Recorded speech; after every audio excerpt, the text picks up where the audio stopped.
Hello, good day and welcome. I will be answering NECO 2018 Chemistry Objective Past Question 42. A gas exerts pressure on its container because A. Of collision of its molecules with each other and with the walls of its container. B. Because of the mass of the molecule of the gas. C. Some of its molecules are inactive.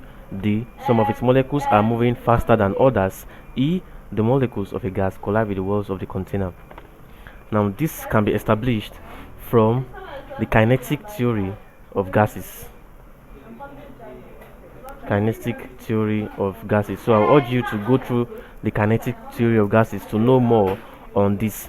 But actually, this statement is picked from the kinetic theory of gases. Now, under the kinetic theory of gas, there's a statement that says that the pressure exerted by a gas is as a result of the collision between its molecules. That is, between the molecules of this gas, and not only that, and also with the walls of the container.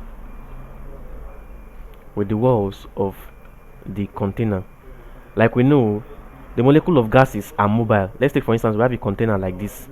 Now, no matter how small that gas is in that container, you notice that the particles of these gases are always mobile. They are free, they move about, and they collide and as this occurs, they either collide with each other.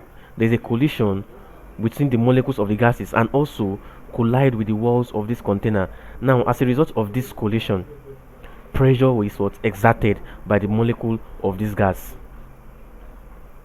So this pressure is as a result of collision between the molecules of the gas and also collision with the walls of the container.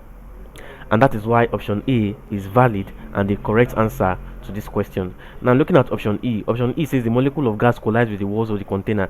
Yes, this is part of it, but this is not the full reason why the pressure of gas is exerted. Like, this is not the full reason. It's as a result of a collision with its molecules and also collision with the walls of the container. So these two reasons, and that is why option A is the correct answer. And like we know, mass of gas is usually negligible. And they say, some of its molecules are inactive. No, gas molecules are always active, they are mobile. So the answer to this question is option A, collision of its molecules with each other and with the walls of the container. Thank you and God bless you. And subscribe to the channel for more videos on past questions.